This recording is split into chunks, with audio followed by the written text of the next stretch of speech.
Pela primeira vez em 123 anos de abolição, o número de brasileiros que se declara preto ou pardo superou o de brancos. Somos um país miscigenado, mas somos também um país cada vez mais negro. Ao contrário do que pensavam intelectuais do século passado, o branqueamento da população não aconteceu. Assim como não aconteceram políticas públicas de inclusão de descendentes de escravos. Ainda no século passado, o abolicionista Joaquim Nabuco alertava: não basta extinguir a escravidão, é preciso acabar com a sua obra. Quem ouviu?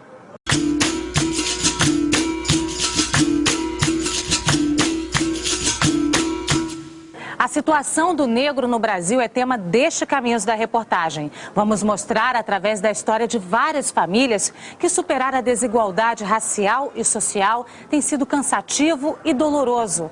Para subir cada degrau é preciso vencer a miséria, que ainda é maior entre os negros, a desigualdade de renda no mercado de trabalho, o analfabetismo, a saúde precária, a violência e, principalmente, o preconceito.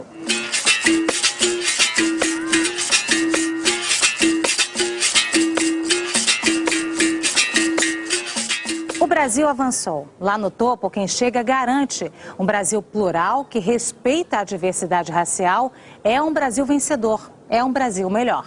Existe um problema racial no Brasil e isso está começando, a gente está ultrapassando o mito da democracia racial. Nós ganhamos ao admitirmos essa dívida, né? essa pouca presença do negro em vários espaços da sociedade, no mercado de trabalho e na universidade principalmente. Meu sonho é que eu possa, daqui a mais alguns anos, ter comigo, lecionando comigo, tendo com meus colegas, muitos professores vindo de origens humildes e uma boa parte deles afrodescendentes. Essa luta não desanima, ela está no sangue. Nós estamos acostumados a lutar. O preconceito não constrói uma boa convivência e esse mundo hoje precisa dessa boa convivência para se reduzir a violência, para se reduzir a intransigência, a intolerância, etc. Né? São várias as questões que nós podemos abordar, tanto da mulher, do negro, do índio, da pessoa em si, que merece e tem que ser respeitada para que você possa ter um país melhor. A sociedade só vai ser melhor na medida em que nós respeitarmos as diferenças. Onde você guarda o seu racismo? A pergunta, que já foi tema de uma campanha contra a discriminação racial, ganhou resposta também do pesquisador Alberto Carlos Almeida. Ele tentou compreender a cabeça do brasileiro e mostrou cientificamente que o racismo ainda é um problema no Brasil. A metodologia é simples. Ele viajou todo o território nacional com um cartão de fotos de brasileiros, todos homens, vestidos da mesma forma. A única diferença, o tom de pele. Nós perguntamos qual daqueles ali parece ser um criminoso, qual parece ser o mais inteligente, qual parece ser o mais educado, qual é que é o advogado, qual é que é o engraxate. O que nós fizemos foi uma pesquisa clássica, né? Não na metodologia da medição de racismo, mas na metodologia quantitativa, uma pesquisa estatística com amostra, e fizemos a pergunta, digamos assim, da maneira correta. Qual é a maneira correta? A maneira indireta. Você não pergunta diretamente se a pessoa é racista. É claro que ela vai dizer que não. Você pergunta diretamente, mostra fotos, pede para dizer qual a pessoa não sabe ali que está sendo pesquisada sobre isso. A conclusão do estudo é que a cabeça do brasileiro funciona assim. Este é o mais inteligente. Este, o malandro. O que tem menos oportunidades. O que tem mais estudo. E este, o mais pobre. O resultado final foi um resultado que demonstra com toda clareza que o brasileiro é racista, tá? O brasileiro vê negativamente as cores mais escuras, as pessoas de cor de pele mais escura, e vê positivamente os brancos. O Brasil é esse país, né, que 98% da população acha que existe racismo no Brasil, e quando você pergunta, você é racismo, 95% da população diz, eu não sou racista. Então, o Brasil é esse país desse chamado, muito entre aspas, né, racismo cordial, ou seja, todo mundo reconhece que existe racismo, mas ninguém reconhece o racismo em si mesmo, né? Então, nessa hora a gente pensa assim, o racismo está no policial, né?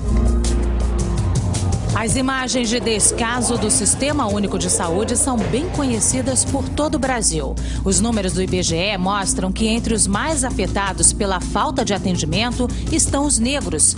Para cada 5 brasileiros que procuram atendimento no SUS, 1 desiste mesmo precisando de socorro. E é justamente a população negra a que mais deixa de procurar atendimento. Entre os negros, 3 em cada 10 desistem de ir ao médico, mesmo necessitando, mais que o dobro dos brancos. Os programas de saúde da população negra, apesar de todas as evidências que estão presentes dentro do relatório, que mostram menor acesso ao sistema, que mostram pelo menos a hipótese, a forte hipótese da vigência de um racismo institucional operando dentro do sistema de saúde, parece que nada disso é levado em consideração quando das políticas. Os números da saúde pública são especialmente desanimadores para a mulher negra. 4 em cada 10 jamais fizeram uma mamografia, quase o dobro das brancas. E entre as mulheres negras com mais de 25 anos, 2 em cada 10 nunca fizeram um simples exame preventivo. Vamos falar mais diretamente da ginecologia. Não há hospitais suficientes para fazer um ambulatório decente de ginecologia, para fazer um acompanhamento mamográfico e outras coisas mais. E quem é que recorre ao SUS? Esse tipo de senhoras, as senhoras negras. Médica ginecologista e advogada, doutora Berenice é filha de um cozinheiro e uma copeira de hospital. Conta que o contato com a medicina foi ainda na infância, nos corredores do hospital. Com uma experiência de 34 anos de formada, muitos dedicados ao serviço público, doutora Berenice garante que é a mulher quem mais sofre com o que ela chama de descaso do atendimento de saúde pública. Esse descaso que o governo tem, que os governantes, quem quer que seja, tem com essa situação da negra no Brasil, isso é um racismo institucional. Como é que você vai ter numerário para poder especificar as patologias que ocorrem na mulher negra se você não tem numerário, se você não tem catalogação?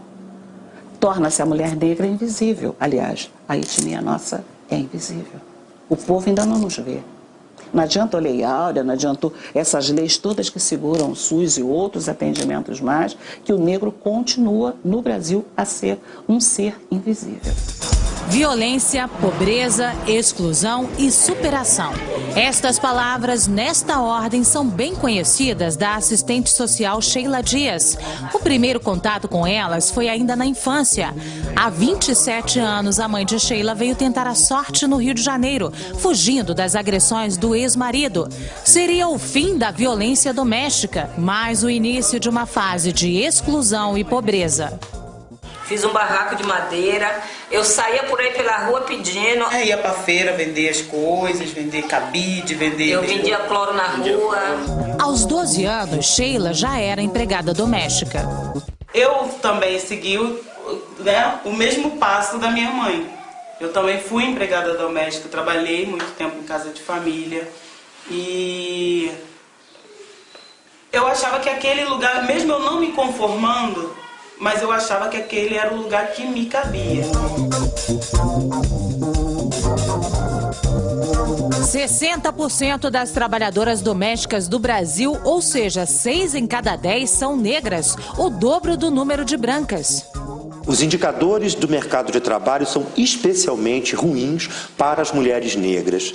1 em cada 5 trabalha como empregada doméstica. O mesmo percentual que nós tínhamos em 1872, quando pegávamos os dados das mulheres que eram sujeitas ao regime escravista. Então, acho que a gente tem vivenciado um movimento de ampliação dessa reflexão, mas ainda insuficiente para reverter esse quadro. Então, trazer essa temática e desnaturalizar a posição da mulher e a posição minoritária da mulher e da mulher negra no mercado de trabalho é fundamental. Sheila se manteve na faculdade fazendo faxina. Concluiu o curso e recebeu 2 propostas de mestrado fora do país. Decidiu continuar os estudos no Brasil. Eu até falo assim, hoje, nos lugares onde eu vou palestrar, para onde as pessoas me convidam, eu falo que eu sou um milagre da minha família, eu sou um milagre da minha mãe, porque quando eu quis desistir, ela nunca deixou. Nunca deixou. E hoje eu consigo entender que para que ela não tenha deixado eu desistir, algumas pessoas da minha família tiveram que se sacrificar por isso. Ela foi a que mais se sacrificou. Que era uma renda a menos, né? Alguém tendo que só estudar, ou alguém que tinha que passar mais tempo estudando do que trabalhando, era uma renda a menos. Para os irmãos, não foi sacrifício. Com a entrada de Sheila na universidade, a discussão racial deixou de ser um tabu dentro de casa. Porque tem que ser assim, né? Mas Sheila entrou na faculdade e mostrou pra gente que a gente tem que encarar que ninguém é melhor do que ninguém. Eu trabalhei no aeroporto, ali no Santo Dumont, e eu ficava observando ali que passava só os pilotos, comissárias, né? E só tem pessoas brancas, né? Então tu não vê um piloto de avião ou uma comissária negra. É raro, assim, se você chegar a ver. Bom, pelo tempo que eu passei lá, eu não vi. Agora você vê as pessoas negras na faxina, né? Trabalhando ali, limpando o chão. É comum eu chegar, né, em algum lugar assim, você é a moça do buffet, sabe? Você é que vai trabalhar na cantina?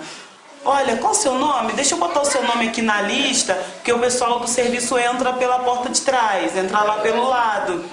E aí eu falo, não, eu sou a Sheila Dias. Tá, mas e... Aí eu vim só palestrar. Ai, me desculpa, você é a palestrante? Você é a pesquisadora? Ai, me desculpa, não foi minha intenção te ofender. O assunto mais delicado aqui é o casamento interracial. Elaine fala sobre as dificuldades de formar uma família com um marido branco. Ah, ela é diferente, né? Ela é escurinha, ela é dura. Como é que... quando eu fiquei grávida. Como é que você teve coragem de fazer filho numa garota com cabelo duro? Eu escutei isso. Quando ia na minha casa, se pegava alguma informação de alguma coisa, achava que ela era até empregada, né, Luzia? Não era nem esposa. Entende? Mas não é que eu deixava passar isso. É que é aquilo que você está falando. A discriminação, às vezes, faz até as pessoas pensar assim, né? Apesar das dificuldades, o casamento interracial vem aumentando no Brasil. Passou de 15% em 1995 para quase 24% 10 anos depois.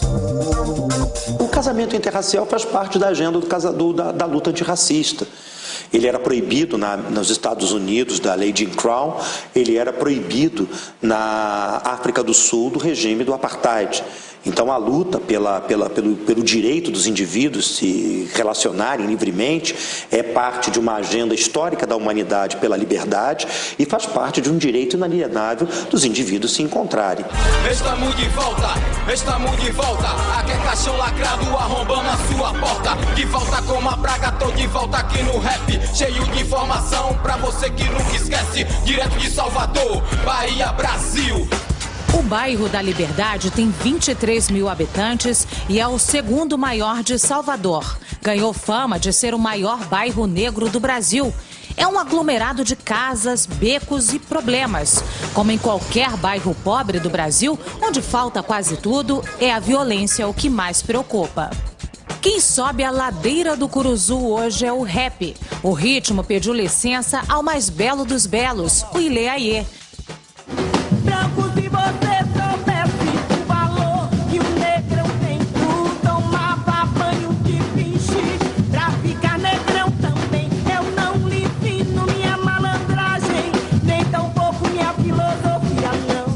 Deixou a alegria do mais antigo bloco do Carnaval de Salvador para trás.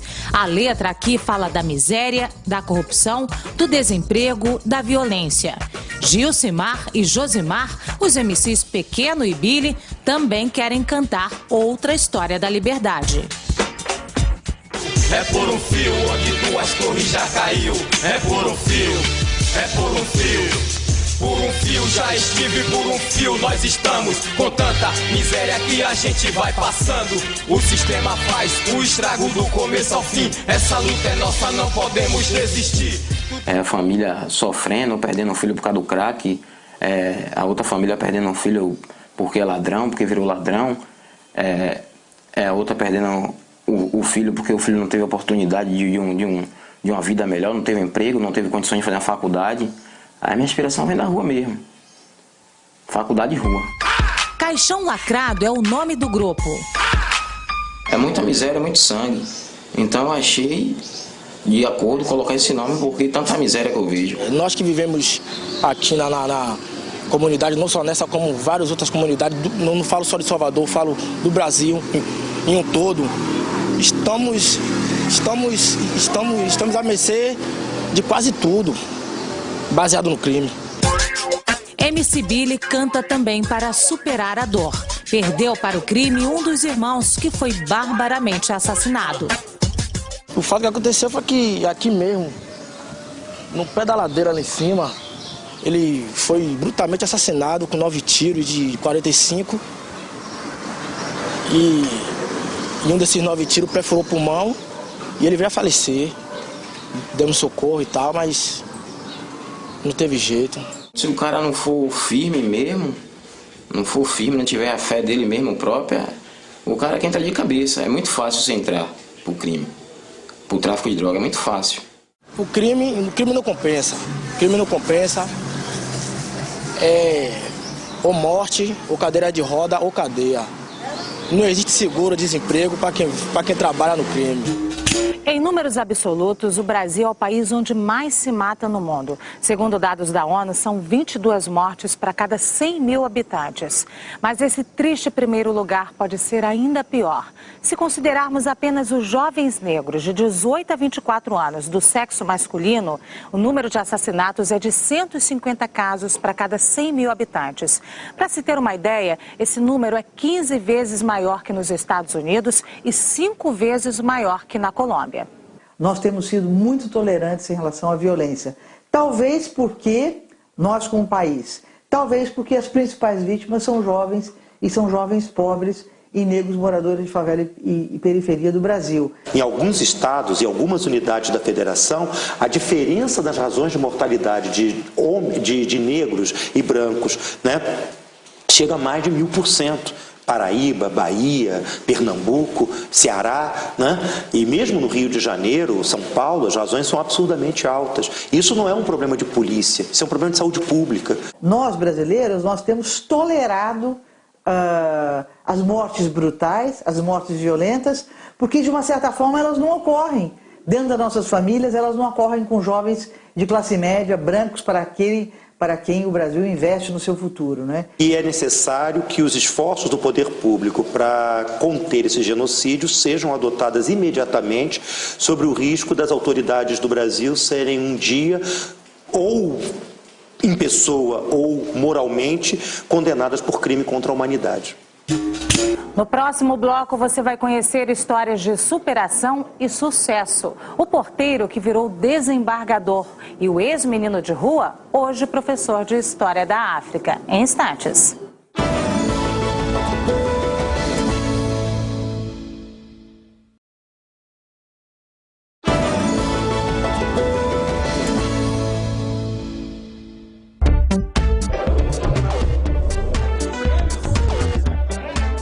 O sorriso largo e o jeito tímido são de um vencedor. Jorge acabou de concluir a especialização em História da África.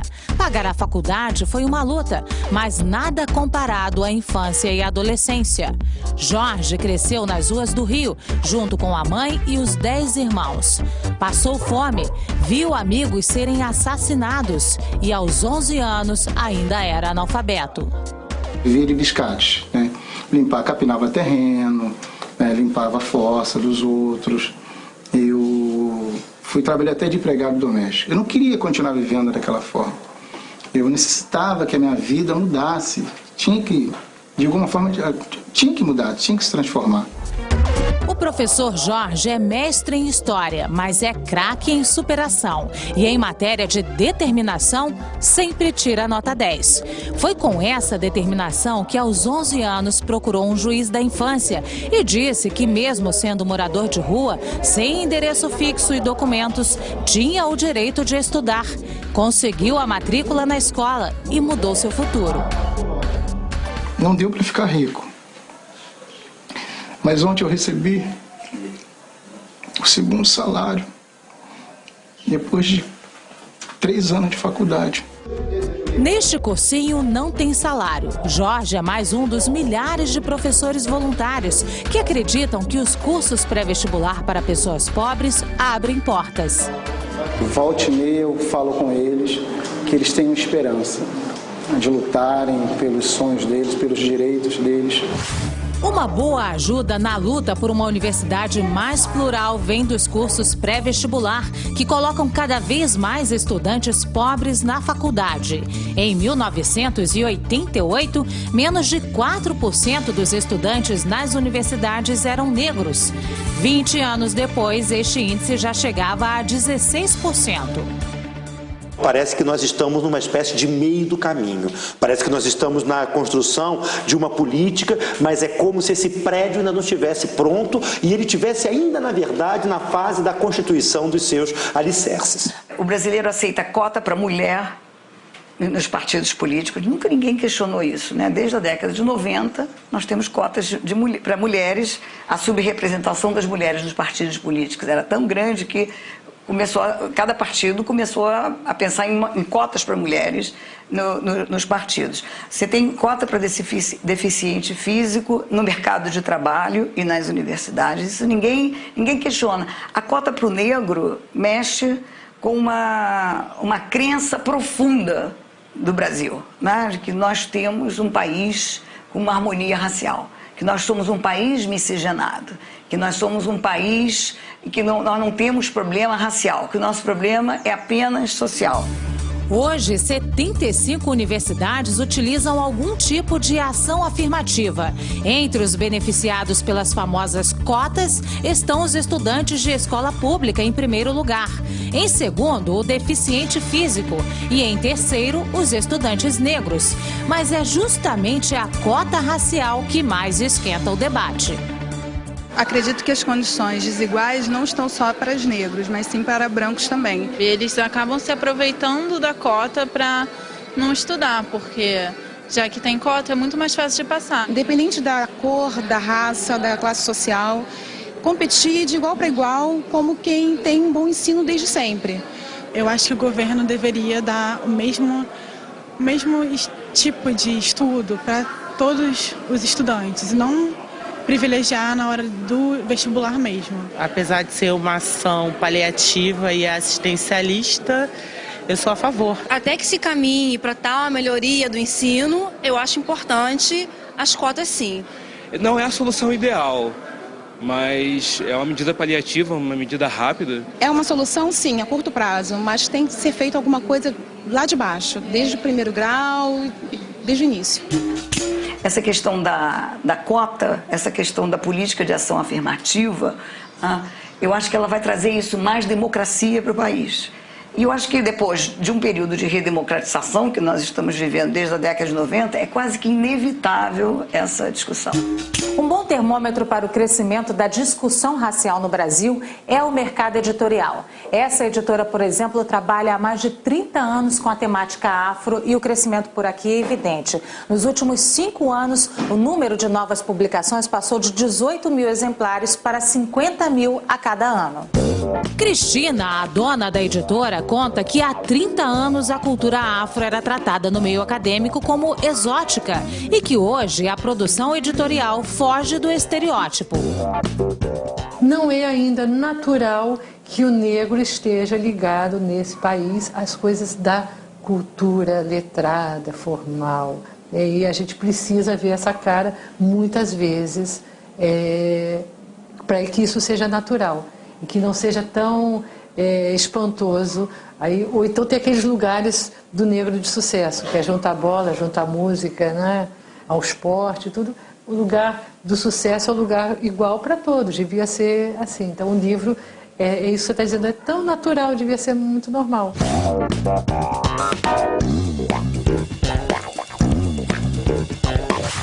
Se você acha o livro caro, experimente a ignorância. Essa frase mudou a vida do Dr. Paulo Rangel. Ele foi o primeiro desembargador negro do estado do Rio, assumiu em 2010 depois de ter sido porteiro, vendedor, policial, promotor. Desembargador, esse pioneirismo representa um avanço para o Brasil ou é uma história de sucesso pessoal? Eu diria a você que é um avanço para o Brasil, em primeiro lugar, e por via de consequência, isso traz benefícios para a vida da pessoa que tem esse acesso. Mas, induvidosamente, representa uma evolução na política pública adotada no Brasil de inserção do negro na sociedade. Sou favorável às cotas, não há como não ser. Até porque, como professor hoje da UERJ, uma universidade pública, que foi a primeira a adotar as cotas aqui no estado do Rio de Janeiro, eu vejo o sucesso que esses garotos têm. Então, diferente do que muita gente sempre apregou, eles são estudiosos, são dedicados, fazem jus àquela oportunidade que estão dando a eles e se destacam na sala de aula até por uma necessidade de mostrar que efetivamente as cotas que foram dadas a eles são merecedoras para que eles possam alcançar o objetivo deles. Paulo Rangel é o único professor negro do curso de Direito da Universidade do Estado do Rio. Acostumou-se a fazer contas, não as da matemática, mas as do preconceito.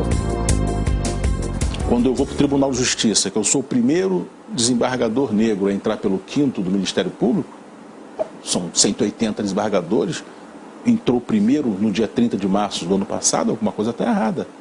Não é possível que não tenha. Eu estava no Ministério Público, até onde eu consegui fazer a minha conta, dos 600 promotores, mais 180 procuradores, quase 800 membros, nós tínhamos 8 negros. Ou seja, 1% mais ou menos. Você tem um Supremo Tribunal Federal que nos 11 ministros você tem um negro. Você vê a capacidade do ministro Joaquim Barbosa. Goste você dele ou não, mas é a capacidade dele. Você hoje no STJ tem 33 ministros, tem um negro.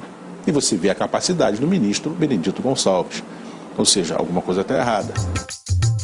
Elaine também percebeu que tem alguma coisa errada. Já perdeu as contas de quantas vezes foi discriminada no mercado de trabalho.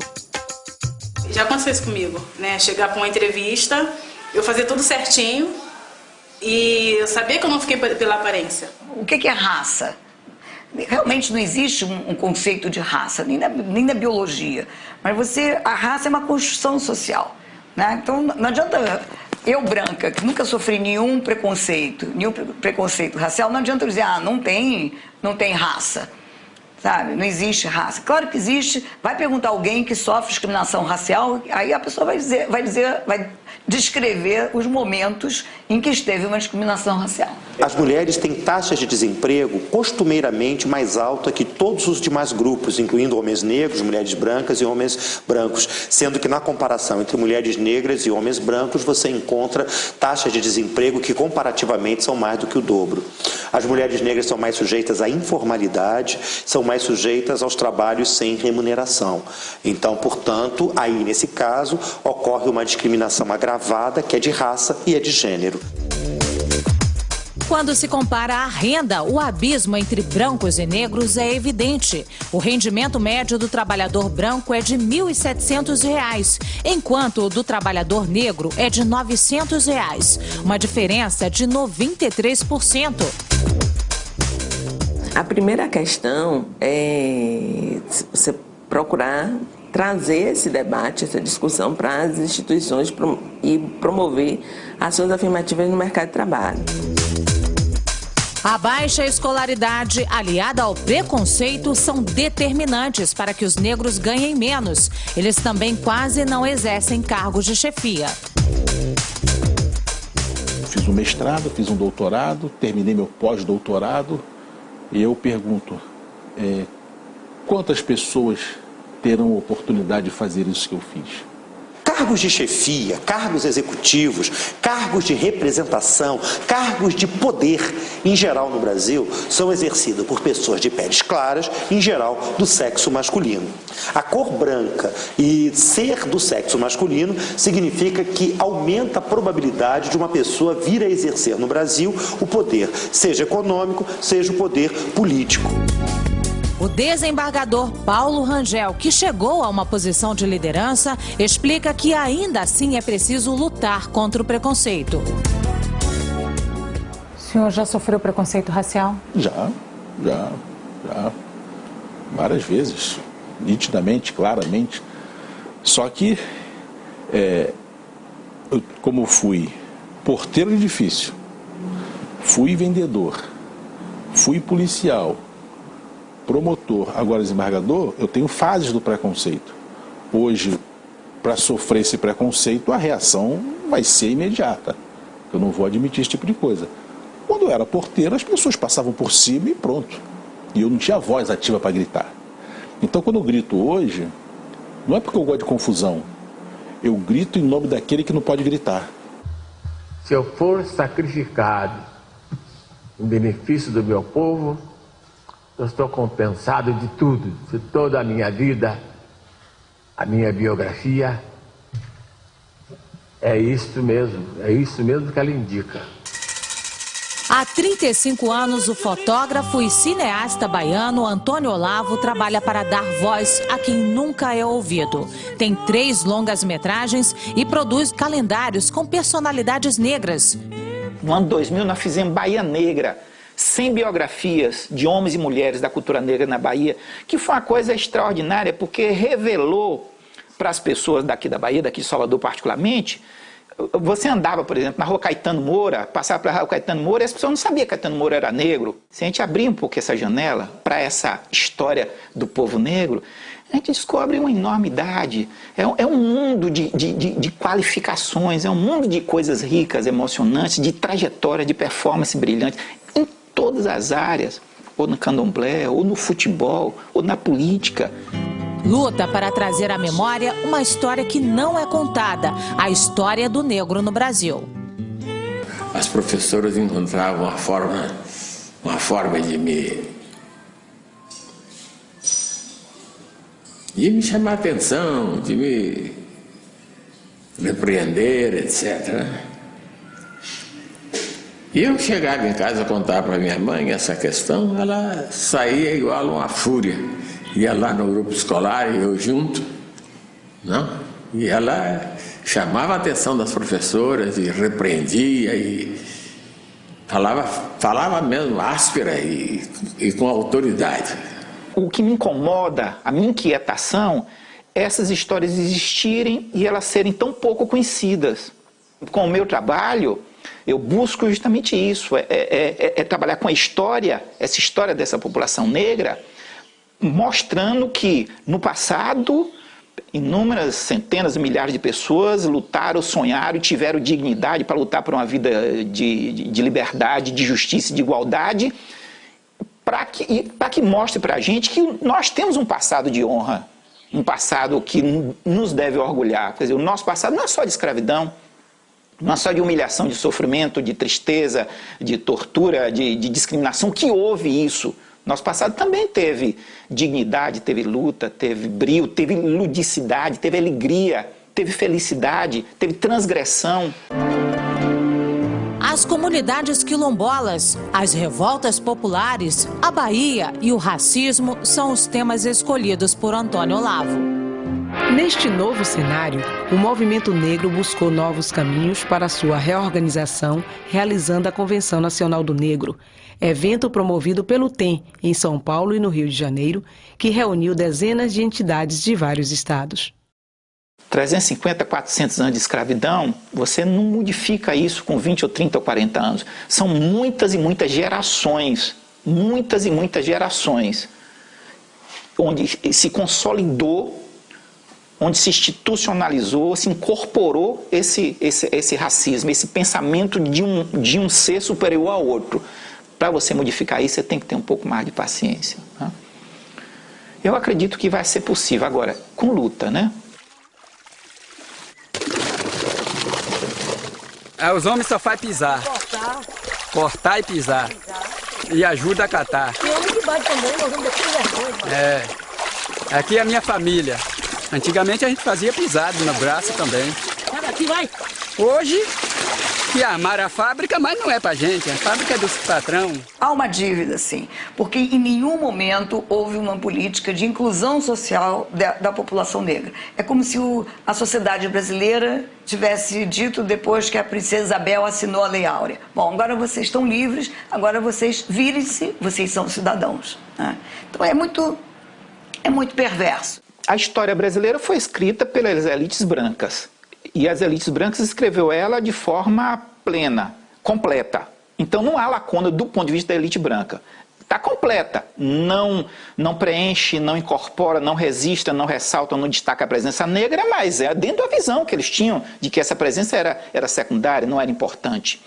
O que eu penso e que busco contribuir no contraponto é contando uma outra história onde essa presença tem relevo, tem destaque, tem força. Como vencer o preconceito racial? Hoje a educação é fundamental para isso, quer dizer, a educação hoje, isso transforma o mundo. E aí eu quero transformar o mundo dentro da perspectiva dessa população negra, que é que tem mais necessidade de transformar o mundo. Quem tem mais necessidade de transformar o mundo é quem é explorado, quem é oprimido, quem é discriminado, quem sofre o racismo, quem está na base da pirâmide. Quer dizer, de uma sociedade tão estratificada, tão hierarquizada, tão desigual, é os de baixo que tem que ter essa necessidade de transformar. O negro também sonha e nós um dia também queremos que nossos sonhos que virem realidade.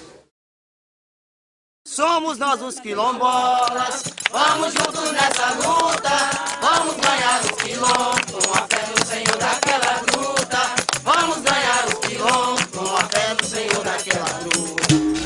Daqui a pouco você vai conhecer o trabalho de resgate da identidade e da história do negro, valorizando a autoestima e a cultura, no próximo bloco.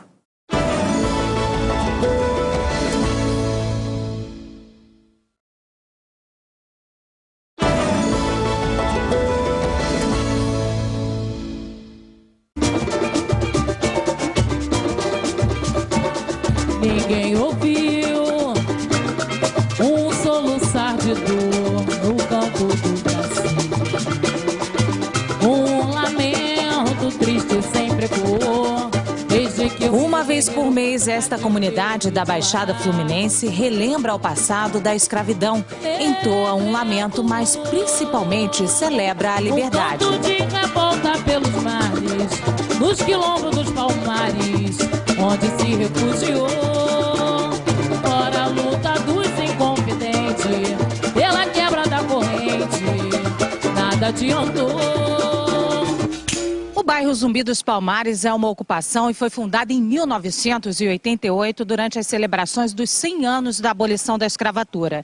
E para que ninguém da comunidade se esqueça da luta pela liberdade, por aqui todas as ruas ganharam nomes de grandes líderes. Essas crianças que vão nascendo, né, vão crescendo dentro da comunidade, então é importante porque eles perguntam assim, por quê? Por que Zumbi dos Palmares? Por que Escrava Anastácia? Wanda é responsável por quase tudo aqui. Deu nome ao bairro e às ruas, organiza eventos, luta por direitos básicos na comunidade, como esta creche que mantém com doações e com o trabalho de toda a família. Há uma necessidade muito grande e, infelizmente, a nossa creche não dá para atender todo mundo. Por exemplo, a capacidade da creche é para 30 crianças. Eu tenho 53 crianças. E temos casos de crianças que estão aqui pela alimentação mesmo. Os números do IBGE mostram o que o bairro Zumbi dos Palmares já comprovou. O Brasil tem 16 milhões de miseráveis, vivendo com renda mensal inferior a R$ 70. 70% são negros.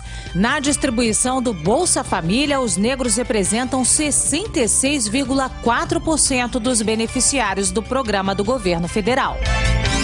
Olha, a gente cansa. Mas aí, quando a gente olha para trás e vê a necessidade que a comunidade precisa, que essas famílias precisam, a gente esquece até o cansaço. Mesmo cansada, Wanda sempre exibe um sorriso. A explicação é simples. A vida melhorou. As filhas tiveram mais oportunidades, estudaram e até chegaram à universidade. Eu fui na formatura da Tatiane, minha filha, eu chorei muito na formatura dela. Então, quando eu fiquei em pé aplaudindo e não parei, eu não sentei, continuei aplaudindo quando eu via cada negro passando, sabe? Quando era um chamado na formatura, e aquilo me emocionava. Marinéia também é formada em pedagogia, mas a especialização é no samba e com um toque feminino. O grupo Só Damas dispensa explicação. A autoestima e a valorização da mulher dão o ritmo dessa história. Um lamento triste sempre ecoou, desde que o índio guerreiro foi pro cativeiro e de lá.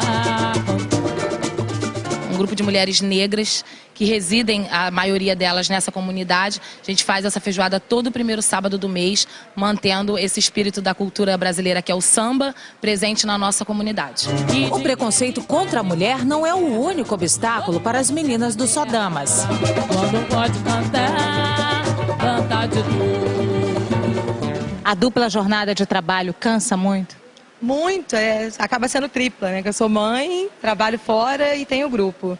Eu me divido, às vezes quando eu percebo, a semana já passou e eu nem percebi de tanta coisa que eu tenho que fazer.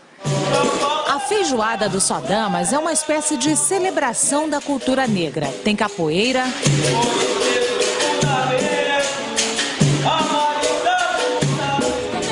tem penteado e mais que isso. Todo o repertório do grupo é voltado para a valorização do negro. Meu cabelo enrolado, todos querem imitar, eles estão baratinados, também querem enrolar. Quem trabalha para cobrir as marcas do preconceito garante que um dos obstáculos mais difíceis é o resgate da autoestima do negro, especialmente da mulher negra. Mas se eu pudesse, eu mudava o meu cabelo. Se eu pudesse, eu mudava o meu nariz. Se eu pudesse, eu mudava a minha boca. E eu, por que você, se você pudesse, você mudava o seu nariz? Você mudava a sua boca? Você não gosta tanto, você fala que você gosta, que você acha tudo bonito, que acha bonito, não sei o que. É bonito num samba, é bonito quando eu tô em algum lugar na praia, que os homens olham mais pro meu corpo, olham mais pro meu bumbum, não sei o que e tal. Mas no dia a dia, para você conseguir um emprego, na família, não é bem assim. As pessoas falam do meu nariz, que é muito grande. Aí eu resolvi, falei, então a questão ética, a questão da identidade negra é o grande problema para mim, assim, o grande problema da mulher negra, o corpo negro. O que é ser negro? Pois é isso que nós vamos discutir aqui no Cabaré da Raça!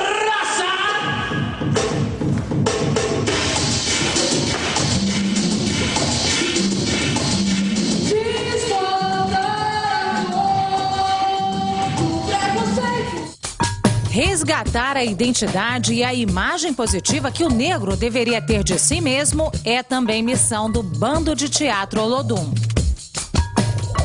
Mostrar que o negro tem tanto valor quanto qualquer outro cidadão de qualquer raça, que o Brasil precisa olhar para isso, que a gente precisa mudar nossos conceitos, nossos pensamentos, e perceber que o mundo é assim, que o mundo é feito de diferentes, né?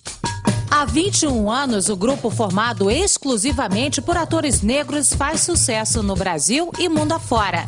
Todas as peças do grupo trabalham de alguma forma o resgate dos valores e da cultura afro. George Washington e Arlete estão desde a formação do grupo. Ele conta que já estava abrindo mão do sonho de ser ator quando finalmente foi criado o bando. E eu já estava meio que desistindo quando eu vi num jornal que Márcio Meirelles se juntava ao Olodum para montar uma companhia de teatro negra, que ia trabalhar a partir da cultura afro-brasileira. Falei, esse teatro eu quero. Eu gosto muito do tipo de teatro que é feito no bando, porque me toca diretamente, fala das questões que eu acredito, que eu tenho sede de falar, né? As questões sociais do negro, as questões sociais de um modo geral. Isso que me motiva a estar no bando. Eu faço teatro focado nessa questão, porque o Brasil ele é um país muito desigual.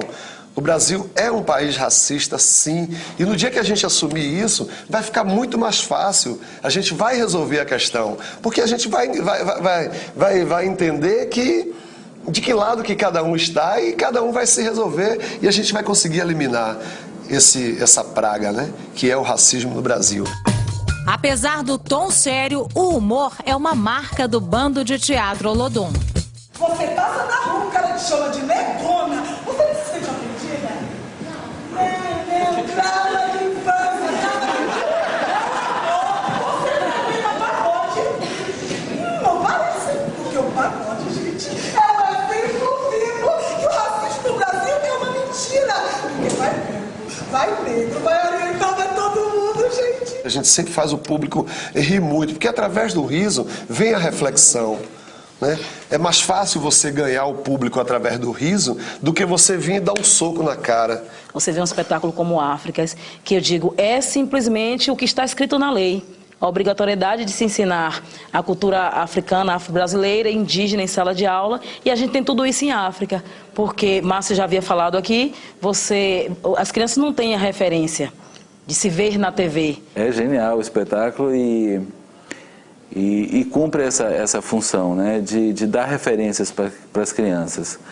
Porque na televisão as referências são brancas, no cinema as referências brancas. Tudo que é oferecido às crianças tem a referência branca. Né, os heróis todos são brancos.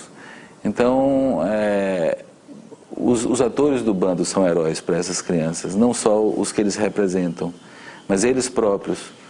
Né, porque um grupo tão grande de atores negros está no palco há tanto tempo e fazendo sucesso, eles são uma referência positiva de herói mesmo.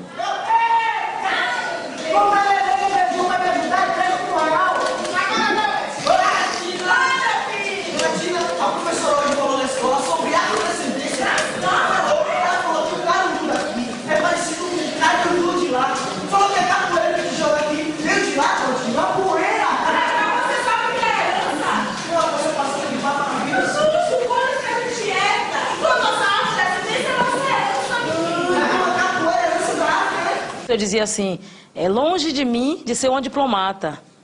Hoje eu já não digo. Entendeu? Talvez pelo personagem mesmo, pela história do personagem, falava longe de mim de ser uma diplomata. Era no momento em que ela era discriminada numa situação. Hoje eu já digo que é possível sim, se eu quiser eu posso ser. E eu devo ser. Eu falei assim, as portas não estão abertas pra gente. E a gente está sempre dizendo para os meninos, as portas não estão abertas pra gente. E agora já não nos cabe mais bater e pedir para entrar. A gente tem que arrombar e entrar, senão a gente não entra. Então esse mundo acadêmico, esse mundo televisivo, não trabalhar a coisa do estrelato, do popstar mais consciente, transformador, com atitude, é possível sim. Lázaro Ramos é um exemplo, Érico Braz. As pessoas só me perguntam assim, e aí quando é que vai pra Globo? Quando é que vai pra Globo? Maluco, eu não preciso ir pra Globo, eu tô em cartaz com Cabaré às terças, Áfricas a gente tá circulando pelo estado, Bença vai entrar esse final de semana, a gente tá montando um próximo projeto e por aí vai, a gente não para de trabalhar nunca. Sabe, isso é sucesso também.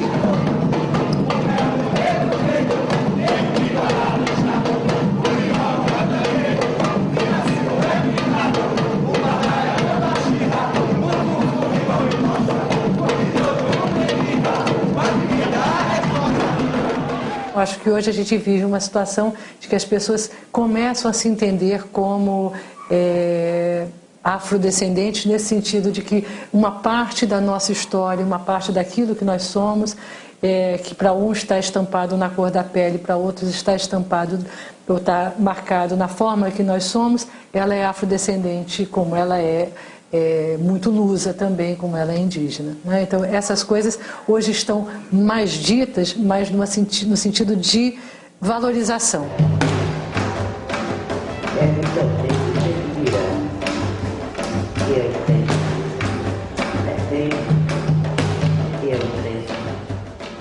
Todos somos capazes, sejam negros, sejam brancos, entendeu? Tinha que acabar com essa competição.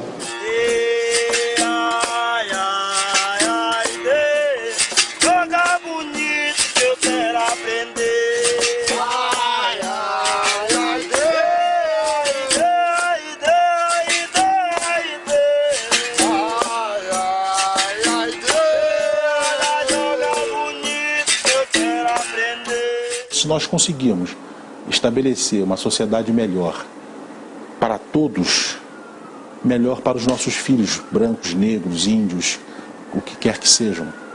Então, Nós não temos que lutar apenas para a melhora do ensino para o negro, nós temos que lutar para a melhora do ensino, ponto.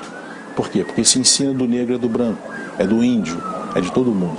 Lutar por uma sociedade melhor, uma sociedade mais justa, uma sociedade mais democrática, é esse compromisso que eu acho que nós temos que ter.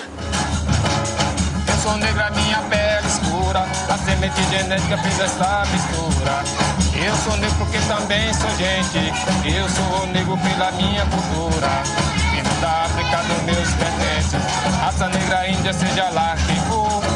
O importante é que me valorizo e não tenho vergonha de ser o que eu sou. Eu sou negro, eu sou negro, eu sou negro, eu não me escondo, tira minha foto, tira.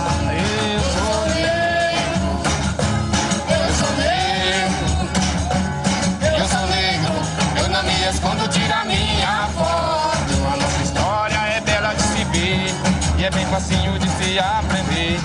É que na verdade muitos tenham medo do que de repente vem acontecer. Pois a riqueza do nosso país, só Deus sabe quem a merecer. A contribuição do povo negro e índio foi quem fez nosso Brasil crescer.